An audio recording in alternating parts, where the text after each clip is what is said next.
इब्राहीम वअला आले इब्राहीम इन्नका हमीदुम मजीद। अल्लाहुम्मा बारिक अला मुहम्मदिन वअला आले मुहम्मद कमा बारकत अला इब्राहीम वअला आले इब्राहीम इन्नका हमीदुम मजीद। मन युतिइल्लाह व रसूलहु फ़क़द रशद वहतदा वमन यअसिल्लाह व रसूलहु फ़क़द ज़ल्ल व गवा। अम्मा बाद फ़इन्न ख़ैरल हदीस किताबुल्लाह व ख़ैरल हदी हदी मुहम्मदिन सल्लल्लाहु अलैहि वसल्लम व शर्रल उमूर मुहदसातुहा व कुल्ल मुहदसतिन बिदअ व कुल्ल बिदअतिन ज़लालह व कुल्ल ज़लालतिन फ़िन्नार। फ़अऊज़ु बिल्लाहिस समीइल अलीम मिनश शैतानिर रजीम मिन हम्ज़िही व नफ़्ख़िही व नफ़्सिही। बिस्मिल्लाहिर रहमानिर रहीम। या अय्युहल्लज़ीना आमनू अतीउल्लाह व अतीउर रसूल वला तुबतिलू आमालकुम। रब्बि इश्रह ली सदरी व यस्सिर ली अमरी वहलुल उक़दतम मिन लिसानी यफ़क़हू क़ौली। तमाम दोस्त ॿुधी चुका मुंहिंजी अॼोकी तक़रीर जो मौज़ू आहे इमाम आज़म केरु आहे या इमाम आज़म केरु थी सघे थो। इन ई मौज़ू खे अॻिते वधाइण खां पहिरियां ई ऐं मुनासिब सम्झां थो त ॿिन्ही लफ़्ज़नि जी माना तव्हांजे आॾो पेश कंदो हलां। अरबी ज़बान में इमाम लफ़्ज़ जी माना आहे अॻवाण, सरवाण, पेशवा या रहनुमा। ऐं आज़म सभ खां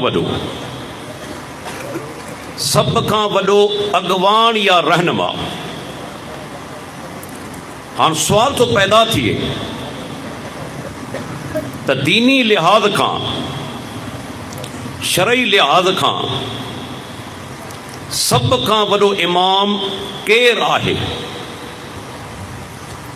असांजे मुल्क पाकिस्तान में काफ़ी दोस्त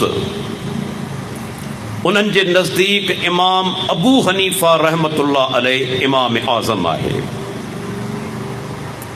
जॾहिं त हाफ़िज़ इब्न हजर रहमतुल्लाह अलैह तबक़ातुल मुदल्लिसीन जे अंदर इमाम शाफ़िई रहमतुल्लाह अलैह खे इमाम आज़म चवे थो। बुख़ारी शरीफ़ जी शरह लिखण वारो अल्लामा कस्तलानी इरशादुस्सारी जे अंदर इमाम अहमद बिन हम्बल रहमतुल्लाह अलैह खे इमाम आज़म चवे थो। ऐं साॻिए किताब जे अंदर इमाम मालिक रहमतुल्लाह अलैह खे बि इमाम आज़म चवे थो। हाणे सुवाल थो पैदा थिए त इमाम आज़म केरु थी सघे थो। अहल हदीस अल्हम्दुलिल्लाह इन ही नुक़्ते निगाह जा हामिल आहिनि त जेकॾहिं काइनात में को इमाम आज़म आहे तो वो सिर्फ़ ऐं सिर्फ़ मुहम्मदुर रसूलुल्लाह सल्लल्लाहु अलैहि वसल्लम आहे। अल्लाह जे नबी खां अलावा को बि वॾो इमाम कोन्हे। पाण औलाद आदम जा सरदार आहिनि, पाण इमामुल अंबिया आहिनि ऐं अल्लाह जे पैगंबर खां मथे अल्लाह जे बाननि में को वॾो इमाम न आहे। उन जा दलील इंशाअल्लाह ताला क़ुरान और हदीस में पेश थींदा। कहाणियूं ऐं ॾटा कोन हूंदा, ॾंद कथाऊं ऐं आखाणियूं कोन हूंदियूं। सिर्फ़ ऐं सिर्फ़ क़ुरान और हदीस जा दलाइल। पहिरियों दलील, इमाम आज़म केर आहे ऐं केर थी सघे थो। अल्लाह ताला पंहिंजे आख़िरी ऐं प्यारे पैगंबर मुहम्मदुर रसूलुल्लाह सल्लल्लाहु अलैहि वसल्लम जे बारे में फरमायाई वमा यंतिकु अनिल हवा इन हुवा इल्ला वही यूहा।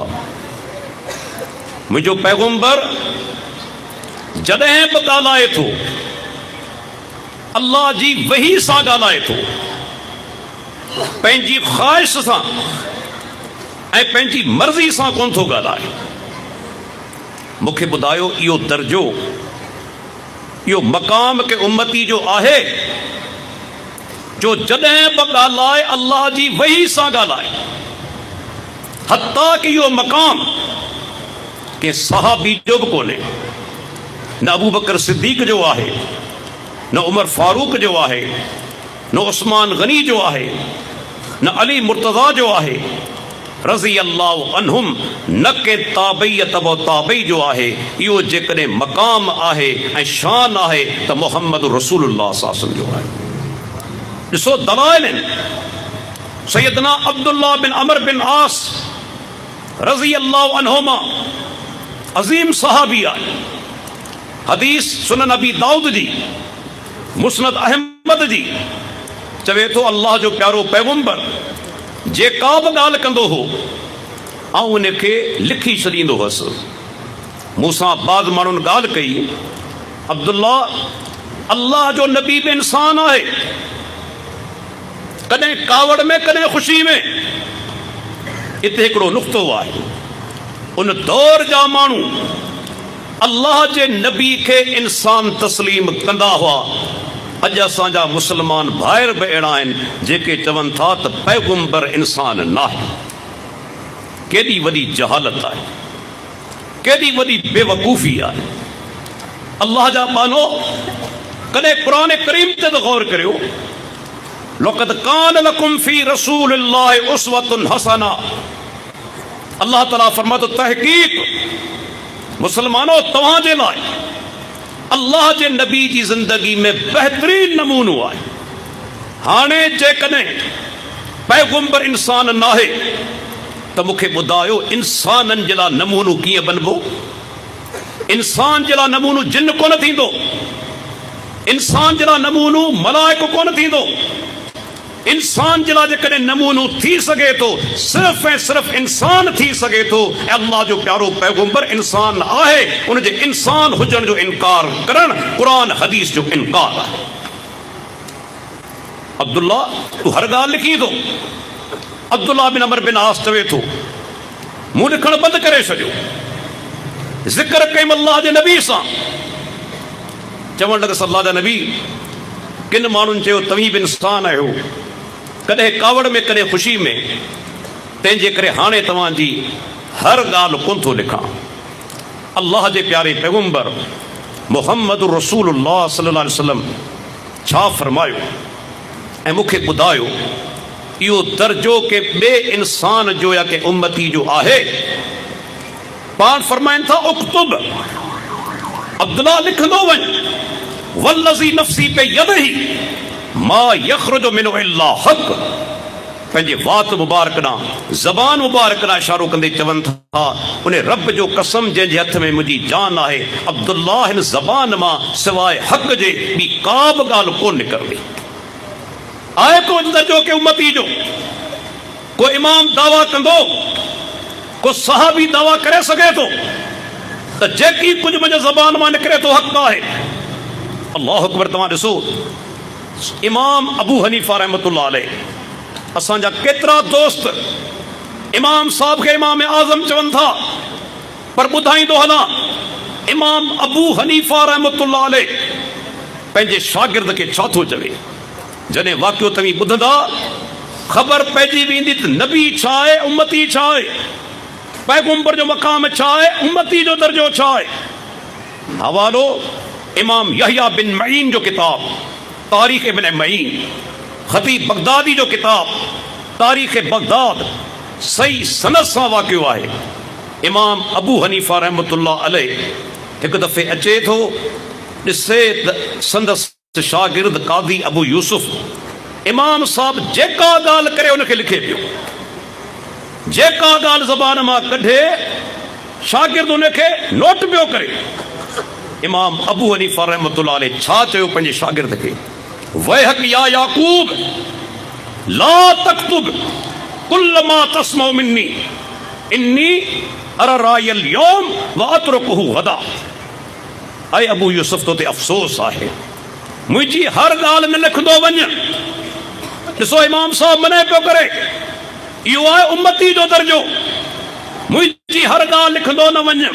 अॼु मुंहिंजी हिकिड़ी फतवा आहे, सुभाणे मूंखे दलील मिली वियो ॿी फतवा, छो त इमाम साहब दलील जो पैरोकार हो। तव्हीं दलील खे छॾियो था। इमाम अबू हनीफा रहमतुल्लाह अलैह दलील जो पैरोकार हो। ऐं ॿ मिसाल ॾींदो हलां, इमाम साहब पहिरीं हिकिड़ी फतवा ॾिनी, दलील मिलियो, बाद में ॿी फतवा ॾिनाई। पहिरीं फतवा ॾींदो हो त जोराबनि ते मसह करणु जाइज़ कोन्हे।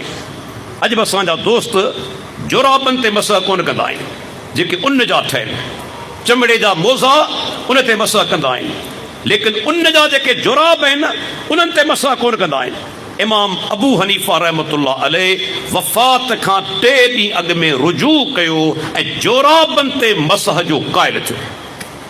ॾिसो इमाम साहब जो तरीक़ो, उहो तरीक़ो अव्हां वटि आहे। दलील मिलण खां पोइ पैरवी आहे पैगंबर जी हदीस जी। अल्लाह जा बानो जेकॾहिं चाहियो था त दुनिया आख़िरत में कामयाबी मिले, उनजो तरीक़ो आहे त अल्लाह जे आख़िरी प्यारे पैगंबर जी इत्तबा कंदा वञो, पैरवी कंदा वञो। इमाम साहब जो ॿियो वाक़ियो, पहिरियां ई चवंदो त घोड़ो मकरूह आहे, ऐं कॾहिं कॾहिं माण्हू खिलंदा आहिनि, से अहल हदीस वारा चवनि था घोड़ो हलाल आहे। इन्ना लिल्लाहि व इन्ना इलैहि राजिऊन।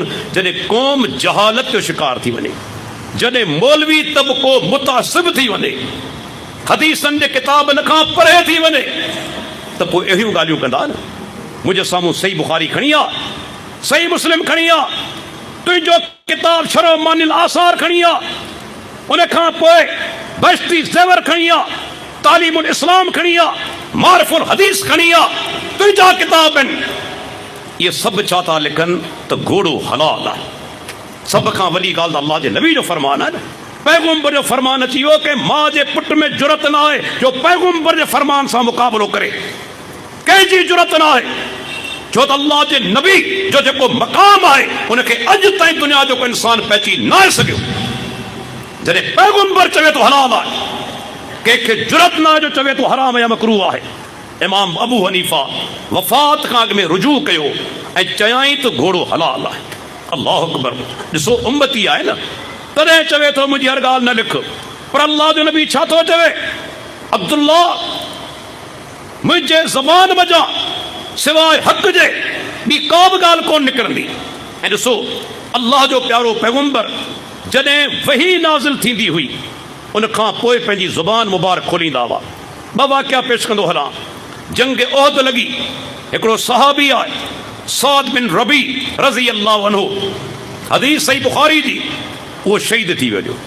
शहादत खां पोइ साद बिन रबी जे भाउ पंहिंजे भाउ जी मिल्कियत ते कब्ज़ो करे वरितो। घरवारी मौजूदु आहे, 2 धीअरूं मौजूदु आहिनि, उन्हनि जो शरई हिसो बि थिए थो, पर भाउ छा कयो जो साद बिन रबी जी मिल्कियत ते कब्ज़ो करे वरितो।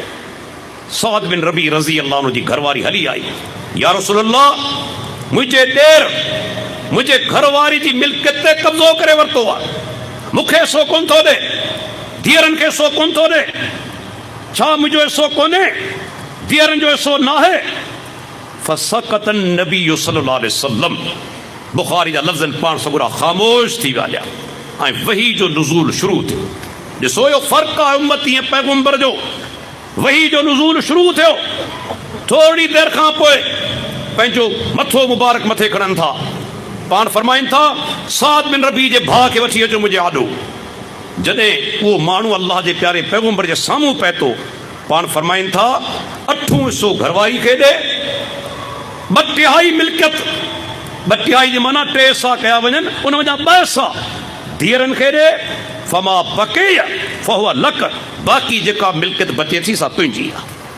8 हिसो घरवारी जो, 2/3 मिल्कियत धीअरनि जी, बाक़ी जेकी कुछ बचे थो सो तुंहिंजो हिसो आहे। अल्लाह जे नबी फ़ैसिलो तॾहिं ॾिनो जॾहिं वही नाज़िल थी, जॾहिं अल्लाह जे तरफ़ां वही नाज़िल थी। ॿियो वाक़ियो ॿुधाईंदो हलां, साहबी रसूल आहे मरसद बिन अबी मरसद रज़ी अल्लाहु अन्हु, जहालत जे दौर में मुसलमान थियण खां अॻु में उनजो तालुक़ मके जे अंदरि हिकिड़ी औरत सां हो, ग़लति क़िस्म जो तालुक़। मुसलमान थियण खां पोइ हिकु दफ़े अल्लाह जे नबी वटि हली आयो, या रसूल अल्लाह, छा आऊं उन ई औरत सां निकाह करे सघां थो? उन औरत जो नालो हुजे अनाक। छा उन ई औरत सां आऊं निकाह करे सघां थो? अल्लाह अकबर। अल्लाह जो प्यारो पैगंबर मोहम्मद रसूलुल्लाह सल्लल्लाहु अलैहि वसल्लम पाण ख़ामोश थी विया। वही जो नुज़ूल शुरू थियो, वही नाज़िल थियण शुरू थी। थोड़ी देर खां पोइ पाण क़ुरान जी आयत पढ़नि था, सूरह अन-नूर जी। पाण फरमाइनि था, सरीन था उन सहाबी मरसद बिन अबी मरसद खे ऐं चवनि था मूं ते अल्लाह जे तरफ़ां आयत नाज़िल थी आहे। उन जो आख़िरी जेके लफ़्ज़ आहिनि, वज़ानियतु ला यनकिहुहा इल्ला ज़ानिन औ मुशरिक। ज़ानिया औरत सां शादी उहो कंदो जेको ख़ुदि ज़िनाकार हुजे, जेको मुशरिक हुजे। ज़िनाकार शादी कंदो ज़ानिया औरत सां, शरीफ़ माण्हू कोन कंदो ऐं मुशरिक कंदो। ऐं अजीब ॻाल्हि आहे, हिकिड़ो नुक़्तो ॿुधाईंदो हलां, क़ुरान मजीद जे अंदरि 2-3 अहिड़ियूं जायूं आहिनि जिते अल्लाह ज़िना जो ऐं शिरक जो गॾो गॾु ज़िक्र कयो आहे। ज़िना जो ऐं शिरक जो गॾो गॾु ज़िक्र कयो आहे। हिते बि ज़िना जो ऐं शिरक जो गॾु ज़िक्र आहे। अल्लाह ताला फरमायो ज़ानिया औरत सां उहो माण्हू शादी कंदो जो पाण ज़ानी हुजे या मुशरिक हुजे। अल्लाह जे प्यारे पैगंबर मोहम्मद रसूलुल्लाह सल्लल्लाहु अलैहि वसल्लम इहे ॻाल्हियूं तॾहिं ॿुधायूं, इहो फ़ैसिलो तॾहिं ॿुधायो जॾहिं अल्लाह जे तरफ़ां क़ुरान मजीद जूं आयतूं नाज़िल थियूं। माना पैगंबर पंहिंजी मर्ज़ी सां कोन थो ॻाल्हाए। हाणे हिकिड़ो ॿियो नुक़्तो ॿुधाईंदो हलां, इमाम आज़म केरु थी सघे थो?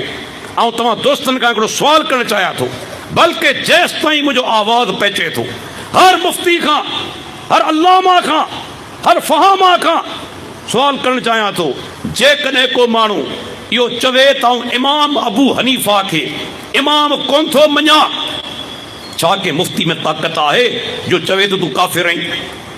हिकिड़ो माण्हू ऐलान थो करे ऐं इमाम अहमद बिन अंबल खे इमाम कोन थो मञा, छा के मुफ़्ती में जुरत आहे जो फतवा ॾे थी काफ़िर आहे? हिकु माण्हू ऐलान करे थो ऐं इमाम मालिक खे, इमाम शाफ़ी खे इमाम कोन थो मञा, छा को मुफ़्ती दुनिया जे अंदरि अहिड़ो आहे जेको फतवा ॾे त बाबा ही माण्हू काफ़िर आहे? आहे के मुफ़्ती में जुरत? हिकिड़ो मुफ़्ती उथी पाकिस्तान मां चवे त आउं कुफर जी फतवा लॻायां थो, जुरत ई न आहे जो कुफर जी फतवा लॻाए। ऐं इमाम आज़म केरु आहे सुञाणो?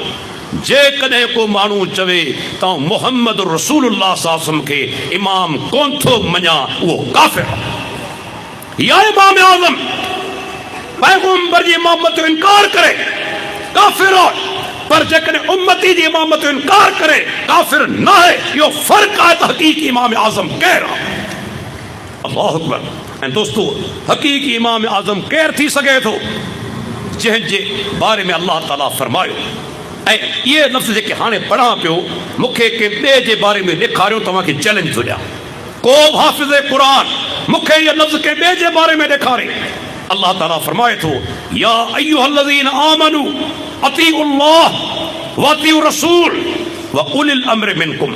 ऐं ईमान वारो इताअत करियो अल्लाह जी, इताअत करियो रसूल जी, इताअत करियो उलमा जी, इताअत करियो हुक्मरान जी। अॻिते छा फरमायाई? फ़इन तनाज़अतुम फ़ी शैइन फ़रुद्दूहु इलल्लाहि व रसूल इन कुंतुम तुमिनून बिल्लाहि वल यौमिल आखिर ज़ालिक ख़ैरुन व अहसनु तावीला। फरमाई, पर इख्तिलाफ थी पवे, जॾहिं बि इख्तिलाफ थिए मोटायो अल्लाह ॾांहुं, अल्लाह जे रसूल ॾांहुं। अल्लाह ताला फरमायो त के मौलवी ना मोटायो, रब चयो के साहबी ना मोटायो, अल्लाह चयो के मुफ्ती ना मोटायो।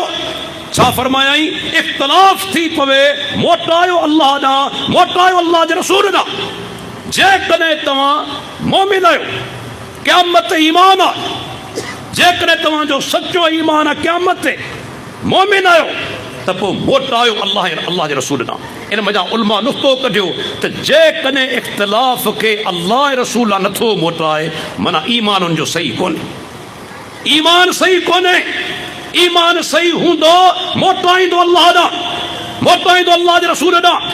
हाणे ॿ मिसाल पेश कंदो हलां हिन दौर जे अंदरि। अल्लाह अकबर। तव्हां ॾिसो अहल हदीस और दलाइल आहिनि, अहिड़ा दलाइल जेके ॾाटे टोड़ पर मुखालिफ़ उन्हनि दलाइल खे मञण लाइ तयारु कोन्हे। ॿई दलाइल पेश करियां थो ॿिनि मसलनि ते ऐं को मूंखे जवाबु वठी ॾे त मञा उनखे इनशा अल्लाह तकबर खां बचाए, वॾाई खां बचाए। ॾिसां केरु थो जवाबु ॾे, कहिड़ो मुफ़्ती थो जवाबु ॾे, कहिड़ो अल्लामा थो जवाबु ॾे। पहिरियों मसलो नमाज़ असीं अदा करियूं था, अल्लाह अकबर। उन हिकिड़ी अज़ीम सुन्नत आहे नमाज़ शुरू करण महिल रुकू में वञण वक़्तु, रुकू खां उथण वक़्तु ऐं टी रकात जी शुरूआत में पंहिंजा ॿई हथ कुलनि या कननि जे बराबरि खणणु, इनखे रफ़ुल यदैन चइबो आहे। इहा अल्लाह जे नबी जी अज़ीम सुन्नत आहे, प्यारे पैगम्बर जी अज़ीम सुन्नत। अल्लाह जे नबी ऐं ॻाल्हि जो ऐलान कंदो हलां पंहिंजी पूरी ज़िंदगी में हिकु नमाज़ बिना रफ़ुल यदैन जी अदा नाहे कई। इहो मुंहिंजो कर्ज़ आहे। ॾिसां केरु थो कर्ज़ लाइ हिकु सही सनद सां मूंखे को रिवायत पेश करे त प्यारे पैगम्बर फलाणी नमाज़ बिना रफ़ुल यदैन जी अदा कई आहे। सिर्फ़ु सही बुखारी जे अंदरि 5 हदीसूं आहिनि, 5 हदीसूं रफ़ुल यदैन जूं आहिनि। छा सही बुखारी में हिकु हदीस अहिड़ी आहे त अल्लाह जे नबी रफ़ुल यदैन छॾे ॾिनी, पैगम्बर रफ़ुल यदैन न कई? हिकु हदीस सही बुखारी जे अंदरि आहे। पर हाणे हिकिड़ी अहिड़ी हदीस तव्हांजे साम्हूं पेश करियां थो, घणनि दोस्तनि शायदि उन रिवायत खे कॾहिं ॿुधो न हुजे। अज़ीम रिवायत आहे ऐं आऊं रब्बुल आलमीन मूंखे तकबर खां बचाए हिकिड़ो चैलेंज वरी ॾियां थो त इन क़िस्म जी हदीस को बि माण्हू मूंखे हदीसनि जे किताबनि मां कढी ॾेखारे। इन क़िस्म जी हदीस जेका आऊं पेश करियां पियो, अहिड़ी हदीस मूंखे को मुफ्ती, को बि अल्लामा अहिड़े क़िस्म जी हदीस मूंखे ॾेखारे। ऐं बदीर में मौजूदु आहियां, मुंहिंजो नंबर मौजूदु आहे। हदीस आऊं पढ़ां थो ऐं उहा अजीब हदीस आहे। हदीस जा रावी, तव्हां ख़बर आहे हदीस जी सनद हूंदी आहे, कड़ियूं हूंदियूं आहिनि, हिकिड़ी चैन हूंदी आहे। हदीस जा रावी हदीस बयानु कंदा आहिनि, पंहिंजे उस्ताद खां हदीस वठंदा वेंदा आहिनि। तव्हांजो ॻाल्हि पइजंदी आहे ताबई थी, ताबई ॻाल्हि कंदो अल्लाह जे नबी खां, अॻु में सहाबी खां वठंदो आहे ऐं सहाबी वठंदो अल्लाह जे नबी खां। पैगम्बर खां ॻाल्हि वठंदो आहे सहाबी, सहाबी खां हेठि ॻाल्हि ताबई वठंदो आहे, बाद में हेठां ॿिया रावी। हाणे हदीस जी सनद पेश करियां थो। हदीस रावी मोहम्मद बिन इस्माइल सुलमी, किताब सुनन बैहकी, सुनन कुबरा बैहकी, जिल्द नंबर 2 सफ़ो नंबर 177 मुंहिंजे साम्हूं खुलियल आहे। मोहम्मद बिन इस्माइल सुलमी हदीस रावी आहे।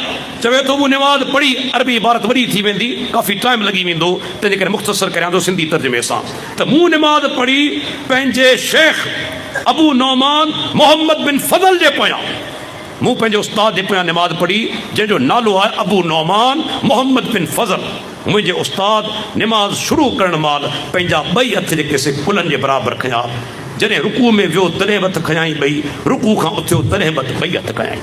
जॾहिं उस्ताद खां पुछियुमि तव्हां रफ़ुल यदैन छो था करियो, हाणे रावियुनि खे ॻणींदा हलो। ही मोहम्मद बिन फज़ल पहिरियों रावी आहे, ॻणप जारी रखो, आउं बि तव्हांखे ॻणाईंदो ईंदुसि, छो त हिन हिते मदार आहे दलील जो। पहिरियों रावी मोहम्मद बिन फज़ल। जॾहिं शागिर्द पुछो सही तव्हीं रफ़ुल यदैन छो था करियो, जी मूं नमाज़ पढ़ी पंहिंजो उस्ताद हमाद बिन ज़ैद जे पुछां। मुंहिंजो उस्ताद नमाज़ शुरू करण महिल पंहिंजा ॿई हथ कुलनि जे बराबरि कया, रुकू में वञण वक़्तु, रुकू खां उथण वक़्तु। इहो ॿियो नंबर रावी। हमाद बिन ज़ैद खां जॾहिं पुछियो वियो तव्हीं रफ़ुल यदैन छो था करियो, कि मूं नमाज़ पढ़ी पंहिंजे उस्ताद अयूब सख्तियानी जे पुछां। अल्लाह जो मथस लखे रहमत हुजनि, अज़ीम ताबई इमाम आहे। मुंहिंजे उस्ताद अयूब सख्तियानी नमाज़ शुरू करण महिल पंहिंजा हथ ॿई कुलनि जे बराबरि खयां, रुकू में वञण वक़्तु, रुकू खां उथण वक़्तु। हीउ टियों रावी थी वियो। अयूब सख्तियानी खां जॾहिं पुछियो वियो तव्हीं रफ़ुल यदैन छो था करियो, कि मूं नमाज़ पढ़ी पंहिंजे उस्ताद अता बिन अबी रबाह जे पोयां। अज़ीम इमाम आहे मके जो, अब्दुल्ला बिन अब्बास रज़ी अल्लाह अन्हुमा जो शागिर्द आहे, अज़ीम ताबई इमाम आहे। एडो वडो अज़ीम इमाम एक दफ़े सैयदना अब्दुल्लाह बिन अब्बास अचे तो मक्के हज जी अदायगी जे लाइ माण्हू घेरो करे विया सवाल पुछण लगा हज जे बारे में इमाम अता बिन अबी रबा मौजूद हो सैयदना अब्दुल्लाह बिन अब्बास रज़ी अल्लाह अन्हुमा फरमायो अल्लाह जा बानो ये अता मौजूद है इन खां पुछो न मुखां छो था पुछो एडो वडो इमाम है अता बिन अबी रबा जे पोयां निमाज़ पढ़ियमि अता बिन अबी रबा रुकू में वञण वक़्तु उथण वक़्तु निमाज़ शुरू करण महिल रफ़ुल यदैन कई घणा रावी थिया 4 हाणे अता बिन अबी रबा निमाज़ पढ़े तो सहाबी जो पोयां सहाबी जो नालो छा आहे अब्दुल्लाह बिन ज़ुबैर रज़ी अल्लाह अन्हुमा ऐं केरु आहे सैयदा आयशा रज़ी अल्लाह अन्हा जो भाणे जो आहे अस्मा बिन अबी बकर जो पुटु आहे अबू बकर सिद्दीक़ जो ॾोहिटो आहे अज़ीम सहाबी आहे उनजे पोयां निमाज़ पढ़ियमि अब्दुल्लाह बिन ज़ुबैर निमाज़ शुरू करण महिल रुकू में वञण वक़्तु रुकू खां उथण वक़्तु रफ़ुल यदैन कई जॾहिं अब्दुल्लाह बिन ज़ुबैर खां पुछियो वियो तव्हीं रफ़ुल यदैन छो था करियो चई मूं निमाज़ पढ़ी पंहिंजे नाने अबू बकर सिद्दीक़ जे पोयां ही 5 रावी आहे मुझे नाने निमाज़ शुरू कई रफ़ुल यदैन कयाई रुकू में वञण वक़्तु रफ़ुल यदैन कयाई रुकू खां उथण वक़्तु रफ़ुल यदैन कयाई जॾहिं अबू बकर सिद्दीक़ खां पुछियो वियो तव्हीं रफ़ुल यदैन छो था करियो चई मूं निमाज़ पढ़ी मोहम्मद रसूलुल्लाह सल्लल्लाहु अलैहि वसल्लम अल्लाह जे नबी निमाज़ शुरू कई पंहिंजा 2 हथ कुलनि जे बराबर कया रुकू में वञण वक़्तु रुकू खां उथण वक़्तु 6 रावी इन में ख़ासि ॻाल्हि कहिड़ी आहे पंहिंजे उस्ताद खां पंहिंजे शेख खां रिवायत कनि पिया ऐं उहो शेख रफ़ुल यदैन करे पियो उस्ताद रफ़ुल यदैन करे पियो हाणे मुंहिंजो सुवाल ॾिसां केरु थो पाकिस्तान में जवाबु ॾे ऐं बदीन जी ॻाल्हि कोन थो कयां पूरे पाकिस्तान जे अंदरि ॾिसां केरु थो जवाबु ॾे उहो सुवाल कहिड़ो मूंखे हिकु हदीस ॾेखारियो तो हदीस जा रावी रफ़ुल यदैन छॾीन ऐं निस्बत कनि पंहिंजे उस्ताद ॾांहुं मूं हदीस पेश कई न रफ़ुल यदैन कनि पिया निस्बत किना पिया कनि पंहिंजे उस्ताद ॾांहुं हाणे मूंखे अहिड़ी हदीस ॾेखारियो जो रावी रफ़ुल यदैन छॾे ऐं निस्बत करे पंहिंजे उस्ताद ॾांहुं वलन तफ़अलू क़यामत क़ाइम थी वेंदी कि मां जे पुट में जुरत न आहे जो हदीस रसूल पेश करे सघे इहा हक़ जी ताक़त आहे इहा हक़ जी ताक़त आहे हक़ जे मैदान में बातिल फ़िरक़ो कॾहिं नथो अची सघे अल्लाहु अकबर रफ़ुल यदैन उहा अज़ीम सुन्नत आहे हिकिड़ी ॻाल्हि ॿी कंदो हलां या मामूली ॻाल्हि कोन्हे अल्लाह जो कसम खणणु सचो जाइज़ आहे अल्लाह जो कूड़ो कसम खणणु गुनाह कबीरा आहे गुनाह कबीरा मूंखे जेकॾहिं को चवे न डॉक्टर अब्दुलहफीज़ कसम खणंदे ऐं अल्लाह जो कसम खणी चवण लाइ तयारु आहियां त प्यारे पैगंबर दुनिया में हिकु नमाज़ बिना रफ़ुल यदैन जे कोन्हे पढ़ी आहे कंहिं में जुरत आहे को मुंहिंजो मुखालिफ़ कसम खणी चवे त पैगंबर रफ़ुल यदैन छॾे ॾिनी बदन खे ॾकाणी वठी वेंदुसि रफाणी वठी वेंदुसि छो त दिलि चवंदो तूं कूड़ो आहीं तूं बातिल आहीं कॾहिं कसम खणी न सघंदो कसम उहो खणंदो जेके ज़रे बराबर शक न हुजे ज़रे बराबर शक न हुजे अल्लाह जे प्यारे पैगंबर मोहम्मद रसूलुल्लाह सल्लल्लाहु अलैहि वसल्लम हिकु निमाज़ दुनिया जे अंदरि बिना रफ़ुल यदैन जे नाहे पढ़ी केतिरा दलील पेश करियां सहाबा किराम रफ़ुल यदैन कंदा रहिया दलील पेश थियो रफ़ुल यदैन कंदे अल्लाह ताला फरमाए थो मोटायो अल्लाह ॾांहुं मोटायो अल्लाह जे रसूल ॾांहुं रफ़ुल यदैन कंदे मूं तोखे दलील पेश कया हाणे हिकिड़ो सुवाल करियां थो मूंखे तक़रीबन 9 साल थी चुका सुवाल खे 9 साल थी चुका अॼु ताईं जवाबु कोन आयो आहे नोट करियो उहो सुवाल कहिड़ो असांजा दोस्त रोज़ाने 3 रकात वितर पढ़ंदा आहिनि 3 रकात वितर जे अंदरि दुआए कुनूत खां अॻु में अल्लाहु अकबर चई रफ़ुल यदैन करे ऐं उन खां पोइ दुआ कुनूत पढ़ंदा आहिनि हाणे मुंहिंजो सुवाल छा आहे इहा रफ़ुल यदैन अल्लाह जे प्यारे पैगंबर खां मूंखे सही सनद सां साबित करे ॾेखारे ठीकु आहे घणो टाइम ॾियां 10 साल तक़रीबन थियण वारा आहिनि अञा केरु मूंखां वक़्तु वठंदो को बि वक़्तु मूंखां वठे ऐं हिकु हदीस पेश करे इन ई रफ़ुल यदैन जे बारे में ज़ुल्म कोन्हे बेइंसाफ़ी कोन्हे जेका रफ़ुल यदैन अल्लाह जे नबी कॾहिं कोन कई आहे तूं रोज़ करी थो जेका प्यारे पैगंबर कॾहिं छॾी कोन्हे तूं करण लाइ तयारु कोन्हे मूंखे ॿुधा अल्लाह खे क़यामत ॾींहुं कहिड़ो जवाबु ॾींदे कहिड़ो जवाब ॾींदे रब्बुल आलमीन खे? अचो ॿियो मसलो ॿुधायां। अल्लाह ताला फरमाए थो इख़्तिलाफ़ पैदा थी पवे, मोटायो अल्लाह ॾांहुं, मोटायो अल्लाह जे नबी ॾांहुं। ॿियो मसलो, नमाज़ जनाज़ा पढ़ी वञे थी। अहल हदीस जिते नमाज़ जनाज़ा पढ़ी वञे थी अल्हम्दुलिल्लाह सूरे फातिहा पढ़ंदा आहिनि, उनजी किरत कंदा आहिनि। असांजा दोस्त सूरे फातिहा कोन पढ़ंदा आहिनि, हालांकि हदीस मौजूद आहे बुखारी शरीफ जी। अब्दुल्लाह बिन अब्बास रज़ी अल्लाह अन्हुमा नमाज़ जनाज़ा पढ़ाई, उन में अलहम्द शरीफ पढ़ियाई। जॾहिं नमाज़ ख़त्म थी, जेके माण्हू मौजूद हुआ उन्हनि खे चवणु लॻो, ख़बर अथव त मूं सूरे फातिहा छो पढ़ी? ले तालमू अन्नहा सुन्नतुन, तव्हांखे मालूम थी वञे नमाज़ जनाज़ा जे अंदरि सूरे फातिहा पढ़णु अल्लाह जे प्यारे पैगंबर जी सुन्नत आहे। ऐं जॾहिं साहबी सुन्नत जो लफ़्ज़ मुतलक़न चवे त उन मां मुराद सिर्फ़ु अल्लाह जे नबी जी सुन्नत आहे, कंहिं ॿिए जी न। प्यारे पैगंबर जो तरीक़ो आहे, प्यारे पैगंबर जी सुन्नत आहे। अॼु ताईं तव्हां ॾिसो कॾहिं नमाज़ जनाज़ा जे अंदरि सूरे फातिहा पढ़ंदा आहिनि? आहे सूरे फातिहा? बल्कि ॿुधाईंदो हलां, ॾिसो अल्लाह ताला इन्हनि ते हुज्जत कीअं पियो पूरी करे, हुज्जत इन ते पूरी थिए पई, कोन था पढ़नि। इन्हनि जा ॿ वॾा आलिम, हिकिड़ो दौरे हाज़िर जो अञा कराची में जीअरो आहे, ॿियो हिंदुस्तान जो आलिम गुज़ारे चुको काज़ी सनाउल्लाह पाणीपती। उहो छा थो चवे पंहिंजे फतावा जे अंदरि फारसी ज़बान में, मुंहिंजी लाइब्रेरी में मौजूदु आहे, छा थो चवे काज़ी सनाउल्लाह पाणीपती, जॾहिं गुज़ारे वञा मुंहिंजी नमाज़ जनाज़ा में सूरे फातिहा पढ़ी वञे। पुछो पंहिंजे आलिम खां छो वसियत कयाई, पुछो पंहिंजे आलिम खां छो वसियत कयाई। ऐं ॿियो आलिम मुफ्ती तकी उस्मानी, जिते न टियों ॾींहुं क़तलाना हमिलो थियो आहे, हिननि जो संजीदा आलिम दीन आहे, वरी बि ॿियनि जे मुक़ाबले में कुझु संजीदा आलिम दीन आहे। उनजो किताब आहे इनामुल बारी, सही बुखारी जी शरह मुंहिंजी लाइब्रेरी में मौजूदु आहे, 4 जिल्द हदीस या आणे थो। पोइ छा थो चवे तकी उस्मानी साहब? चवे थो असांजे हनफियन जेके से पंहिंजे तरफ़ां हिन हदीस खे रद्द करण जे लाइ मुख़्तलिफ़ जेके से माना बहाना बनाया आहिनि, पर हक़ीक़त हीअ आहे त जनाज़े नमाज़ में सूरे फातिहा पढ़णु अल्लाह जे नबी जी सुन्नत आहे। असांजे मौलवियुनि जेके दलील पेश कया आहिनि उन्हनि में वज़न कोन्हे। हिन दौर जो हनफी आलिम अंदाज़ो लॻायो केतिरे क़दर बदनसीबी आहे, प्यारे पैगंबर जी हदीस पहुचे ऐं तव्हीं अमल करण लाइ तयारु न हुजो, तव्हीं उनखे ठुकराए छॾियो, बहाना बनाए। कहिड़ो दलील आहे त सूरे फातिहा नमाज़ जनाज़ा में न पढ़ी वञे? सही दलील आहे। अदा कहिड़ो दलील? साईं भले पढ़ी सघे थो, पर दुआ जी नियत सां पढ़े, क़ुरान जी नियत सां न पढ़े। अजीब ॻाल्हि आहे, दुआ जी नियत सां पढ़े, क़ुरान जी नियत सां न पढ़े। इन्हनि खां पुछो, जेकॾहिं केरु दुआ जी नियत सां ई अलहम्द शरीफ़ पढ़ंदो तॾहिं बि आहे त क़ुरान न, या क़ुरान कोन्हे? तॾहिं बि आहे त क़ुरान। पोइ बहाना छाजा? छो प्यारे पैगंबर फरमान ते डायरेक्ट अमल नथा करियो?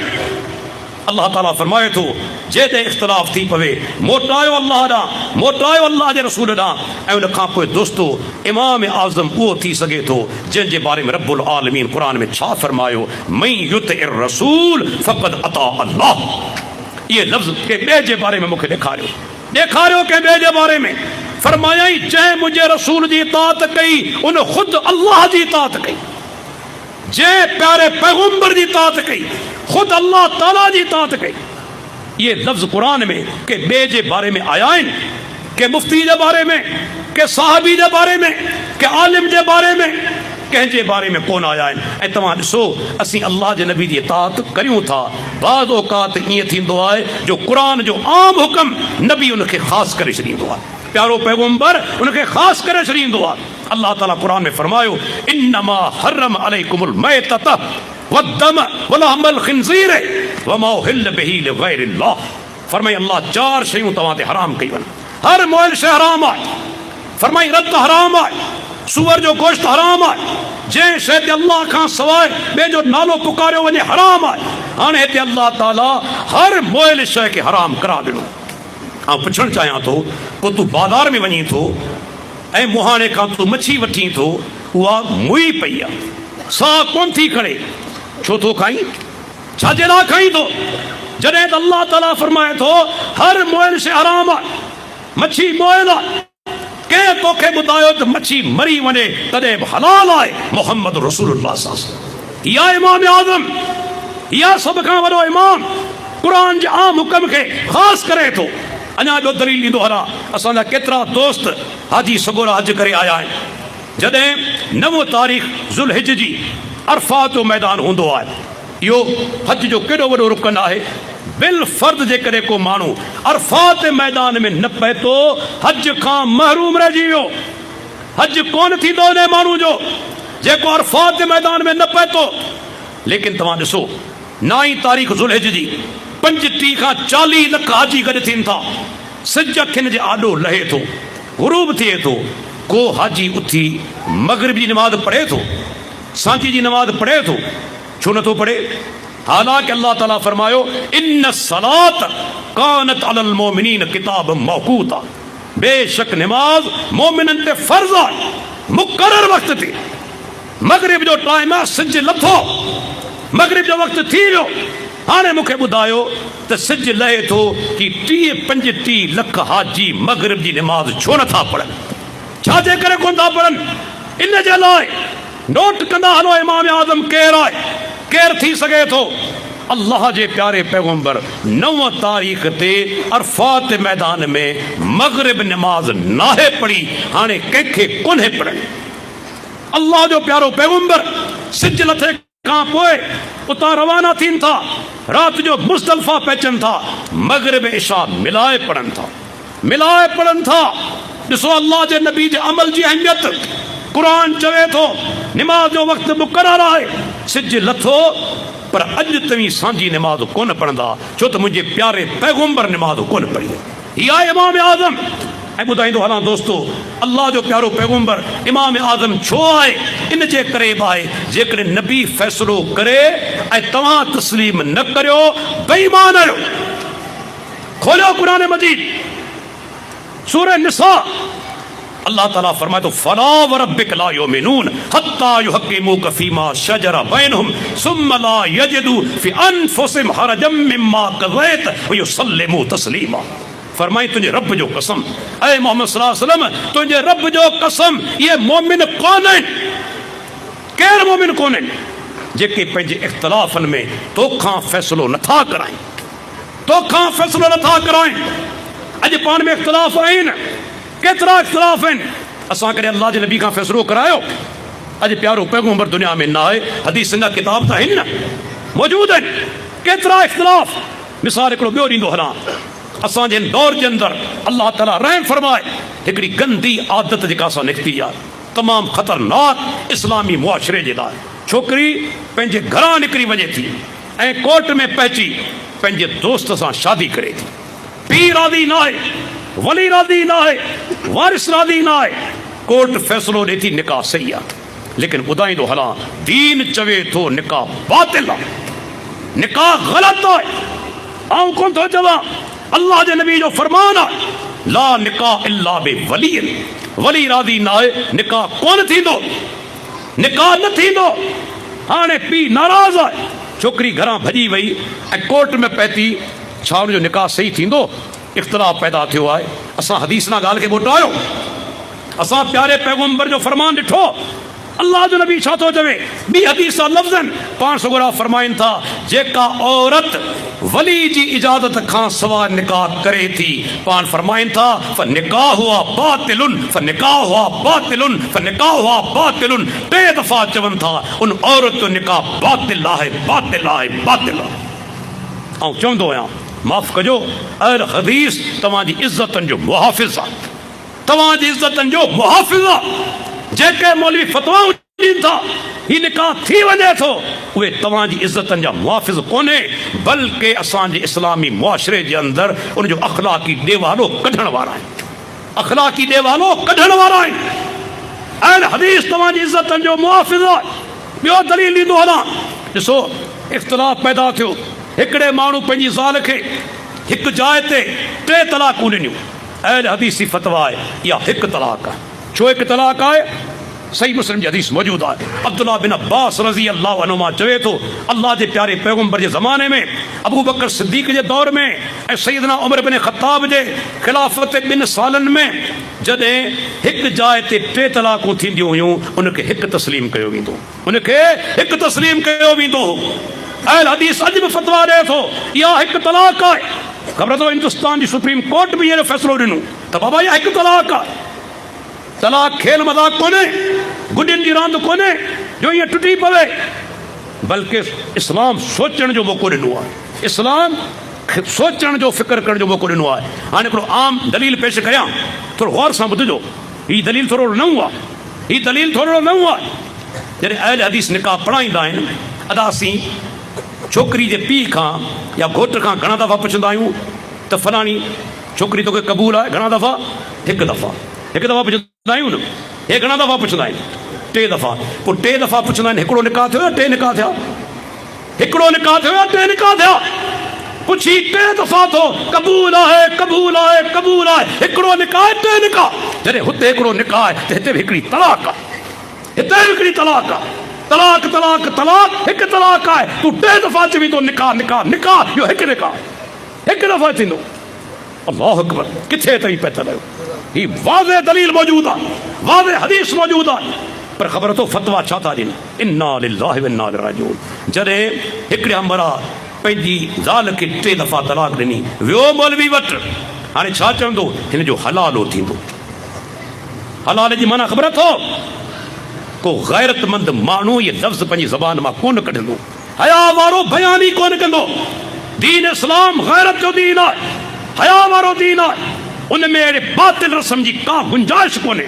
मौलवी चवंदो अदा हाणे तुंहिंजी ज़ाल जो निकाह थींदो हिकिड़े ॿिए मर्द सां, हिकिड़ी राति जे लाइ या 5 रातियुनि लाइ या 8 रातियुनि जे लाइ, उहो हम बिस्तरी कंदो, पोइ तलाक ॾींदो, तंहिंखां पोइ वरी तूं साॻी माई सां निकाह करे सघीं थो। थिए पियो न? बल्कि वॾा वॾा शहर उते मदरसनि सां गॾु ई हलाला सेंटर क़ाइमु आहिनि, कमरा मौजूदु आहिनि।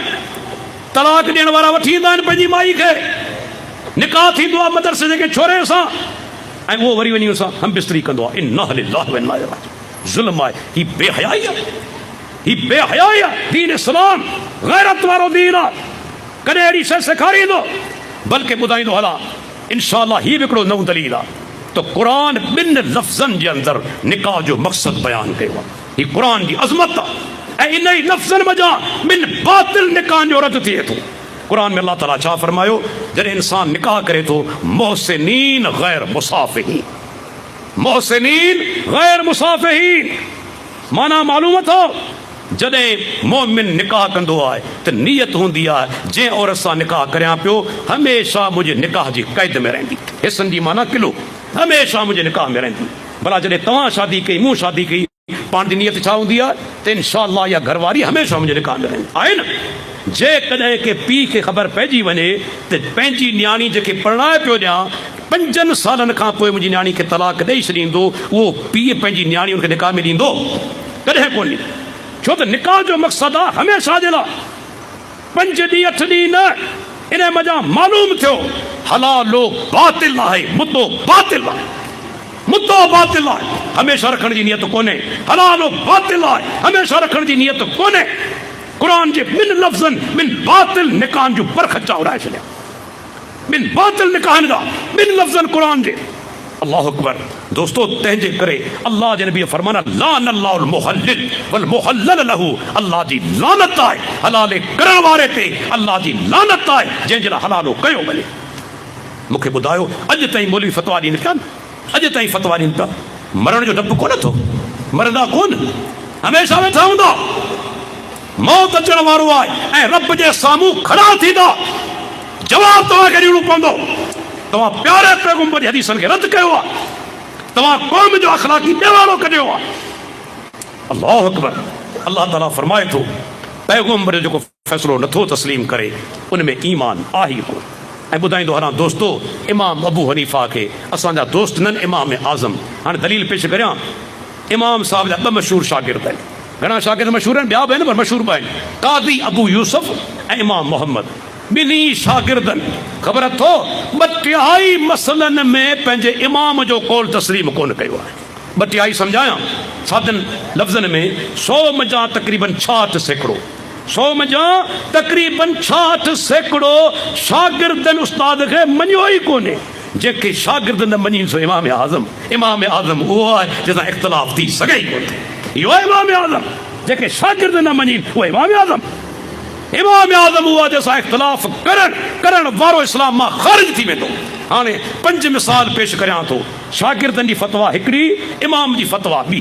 5 मिसाल यादि कंदा हलो ऐं कंहिंजी जुरत न जो इंशाअल्लाह इनकार करे वञे। इमाम अबू हनीफ़ा चवे थो बटाई ते ज़मीन आबाद करणु नाजाइज़ आहे। ॿई शागिर्द चवनि था ज़मीन आबाद करणु जाइज़ आहे। इमाम साहब चवे थो वितर वाजिब आहिनि। ॿई शागिर्द चवनि था सुन्नत आहिनि। इमाम साहब चवे थो मां पंहिंजे ॿार खे 30 महीना थञ प्यारे सघे थी। ॿई शागिर्द चवनि था 24 महीना थञ प्यारे। इमाम साहब चवे थो सिज ग्रहण जी नमाज़ पढ़ी वञे त किरत आस्ते कई वञे। ॿई शागिर्द चवनि था वॾे आवाज़ सां कई वञे। इमाम साहब चवे थो जेकॾहिं को माण्हू क़ुर हथ में खणी नमाज़ पढ़े थो नमाज़ उनजी फासिद आहे। ॿई शागिर्द चवनि था क़ुर हथ में खणी नमाज़ पढ़े नमाज़ जाइज़ आहे। ही 5 मिसाल पेश कनि। शागिर्दी बि पिया आहिनि, शागिर्दी कोन था थियनि उस्ताद सां। ही 5 मिसाल आहिनि। पर इमाम गज़ाली पंहिंजे किताब नालो अथसि अल मनखूल मिन तालिकात अल उसूल मोट मौजूद आहे। उन में इमाम गज़ाली चवे थो ॿिन्ही शागिर्दनि 2/3 मसलनि में इख़्तिलाफ़ कयो पंहिंजे उस्ताद सां ऐं इन ई कौल खे नक़ल कयो आहे। अब्दुल्लाह लखनवी उम्दतुर रिआया जे अंदरि किताब जी लाइब्रेरी मौजूद आहे। 9 नंबर सफ़े ते इन कौल खे नक़ल कयो आहे। रद्द कोन थो करे त शागिर्दनि 2/3 मसलनि जे अंदरि पंहिंजे उस्ताद सां इख़्तिलाफ़ कयो आहे। अल्लाह जा बानो इहो इमाम आज़म नथो थी सघे। इमाम आज़म उहो आहे जंहिंसां इख़्तिलाफ़ कंदे इस्लाम मां निकिरी वेंदे, इस्लाम में रहंदे ई कोन। उहो केरु आहे? मुहम्मद रसूलुल्लाह सल्लल्लाहु अलैहि वसल्लम। ऐं दोस्तो केरु थी सघे थो इमाम आज़म? हिकिड़ो ॿियो अज़ीम दलील। अल्लाह अकबर। पहिरीं तव्हां खां सुवाल कंदो हलां, जेकॾहिं को माण्हू पंहिंजे पीउ जे आॾो वॾे आवाज़ सां ॻाल्हाए तव्हीं छा चवंदा? बेअदब आहे, बेहया आहे। जेकॾहिं को माण्हू पंहिंजे उस्ताद जे आॾो वॾे आवाज़ सां ॻाल्हाए तव्हीं छा चवंदा? बेअदब आहे, बेहया आहे। वधीक तव्हां कुझु नथा चई सघो। पर ॾिसो मुंहिंजे प्यारे पैगंबर जो मक़ाम, जेको हक़ीक़ी इमाम आज़म आहे, उनजो मक़ाम छा आहे? सूरह हुजुरात 49 नंबर क़ुरान जी सूरत, पहिरियों रुकू।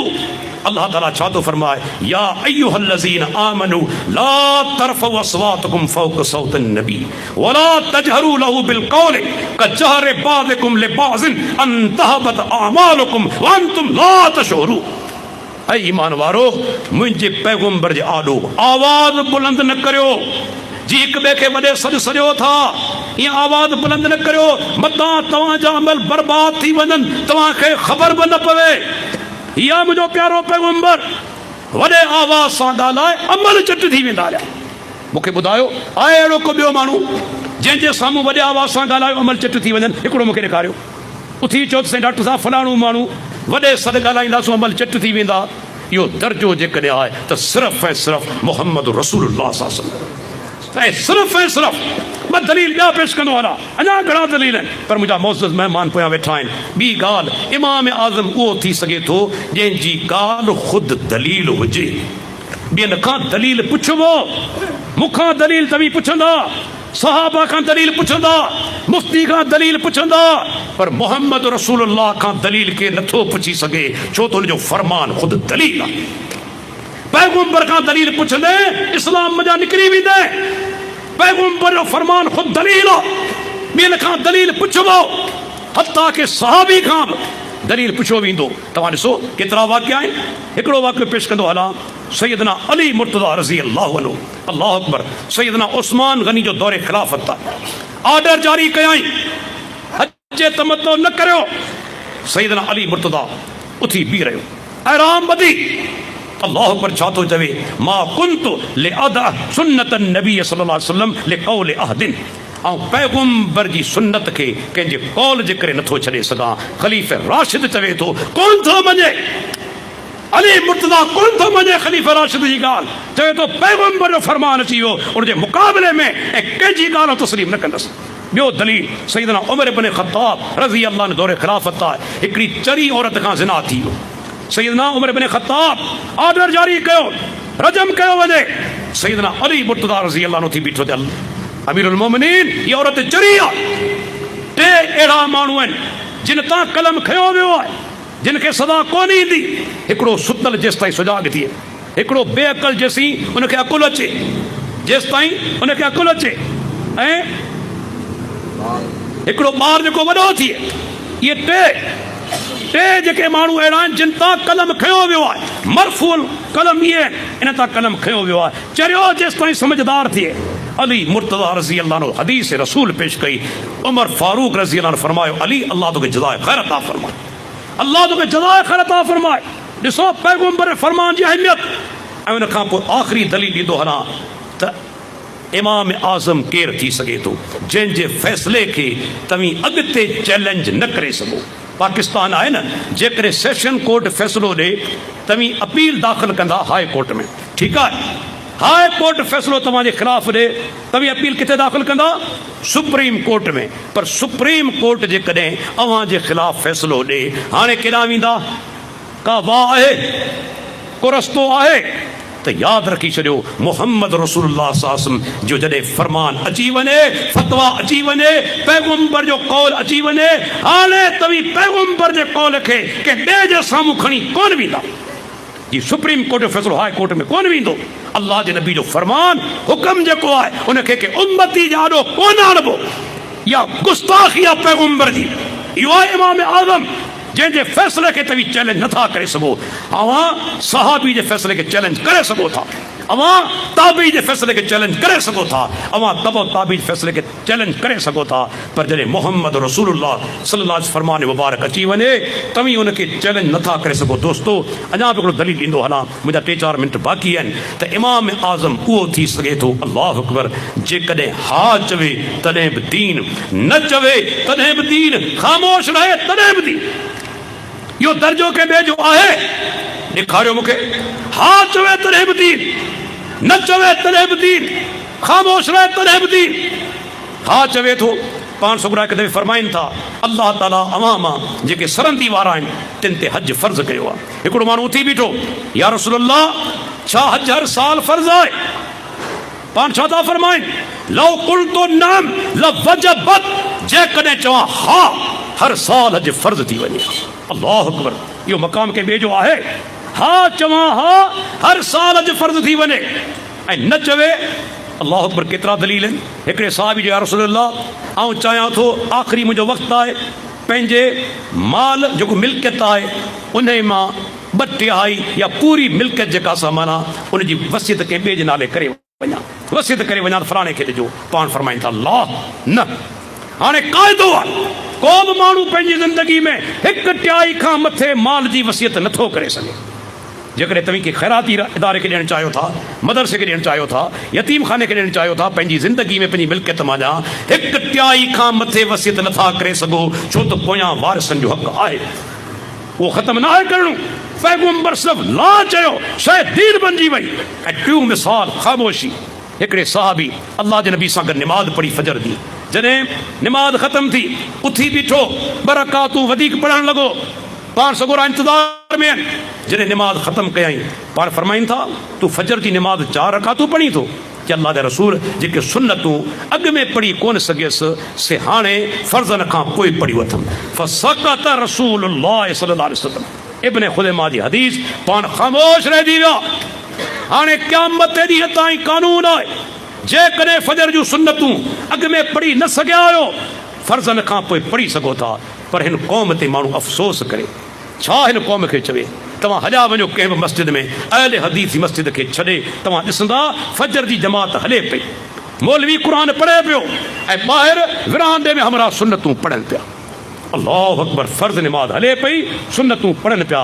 ऐं चवंदो आहियां रब्बुल आलमीन हिन खे सज़ा ॾियणु चाहे थो, प्यारे पैगम्बर जी नाफ़रमानी जी सज़ा ॾियणु चाहे थो। छो त अल्लाह जे नबी फरमायो, इज़ा उक़ीमत सलात फला सलात इल्लल मक्तूब, जॾहिं फ़र्ज़ जी तकबीर लॻी वञे, इक़ामत चइजी वञे, उन खां पोइ ॿी का बि निमाज़ कोन थी थिए, का निमाज़ कोन थी थिए। हीउ पढ़े पियो, निमाज़ ज़ाया थिए थो, निमाज़ तबाह पई थिए, क़बूल कोन पवंदी, छो त प्यारे पैगम्बर जी तो नाफ़रमानी कई आहे। अल्लाह जा भला केतिरा दलील ॾिया, हिननि ते हुजतूं पूरियूं थियनि पयूं। ही हुजतूं तव्हां ते पूरियूं थियनि पयूं। क़यामत ॾींहुं न चइजो मुंहिंजा रब असांखे ख़बर न हुई। अल्लाह ताला फरमाईंदो, मुंहिंजा बाना आया हुआ, तव्हां ते हक़ पए थो, पर पर तो तकबर जे करे, हसद जे करे, वॾाई जे करे, हथ जे करे, तकलीफ़ जे करे तो दलील रद्द करे छॾिया। मूंखे ॿुधाए रब खे कहिड़ो जवाबु ॾींदे क़यामत ते ॾींहुं? कहिड़ो जवाबु ॾींदे? अहले हदीस जूं इहे तकरीरूं तव्हां ते हुज्जत आहिनि। इंशाअल्लाह ताला असीं ॾिसूं पिया, अल्लाह जी वॾी फज़ल ऐं करम आहे। ऐं पूरी सिंध में वञा पियो, धड़ाधड़ जमात में माण्हू अचनि पिया, जमात लगातार वधे पई, हत्ता कि मुखालिफ़ीन हाणे ख़ामोश आहिनि, छो त हुनजो ज़मीर बि मलामत करे पियो। दलाइल जेकॾहिं त अहले हदीस वटि आहिनि, दलाइल आहिनि अहले हदीस वटि। हिकिड़ो आख़िरी नुक़्तो पंहिंजी ज़िंदगी जो ॿुधाए ऐं पंहिंजी तक़रीर ख़तमु कंदसि। बदीन जे अंदरि हिकिड़ो मौलवी हो, गुज़ारे चुको, 1985 जी ॻाल्हि आहे। ऐं LMC में पढ़ंदो हुअसि। मौलवी साहब ज़माने में मुंहिंजी दोस्ती हुई, नालो कोन थो वठां। हिकिड़ी मौलवी खे चयुमि, मुंहिंजो मौलवी साहिबु निमाज़ में रफ़ुल यदैन छो नथो करी, छाजे लाइ कोन थो करी? मूंखे जवाबु ॾिनई कि डॉक्टर हफ़ीज़, जॾहिं घर में सुन्नतूं या नफ़ल पढ़ंदो आहियां तॾहिं रफ़ुल यदैन कंदो आहियां। हाणे मुंहिंजो हिकिड़ो सुवालु, वरी गौर करियो, मुंहिंजो हिकिड़ो सुवालु, मूंखे हिकिड़ो अहले हदीस आलिम ॾेखारियो जंहिं लिक में, अकेलाई में, घर जे अंदरि रफ़ुल यदैन छॾी हुजे। सही के छॾी आहे को छॾण वारो? इहा हक़ जी ताक़त, इहा हक़ जी ताक़त। अकेलो हूंदो रफ़ुल यदैन कोन छॾींदो, तूं अकेलो हुजी तो रफ़ुल यदैन करी थो, माना बातिल ते आहे।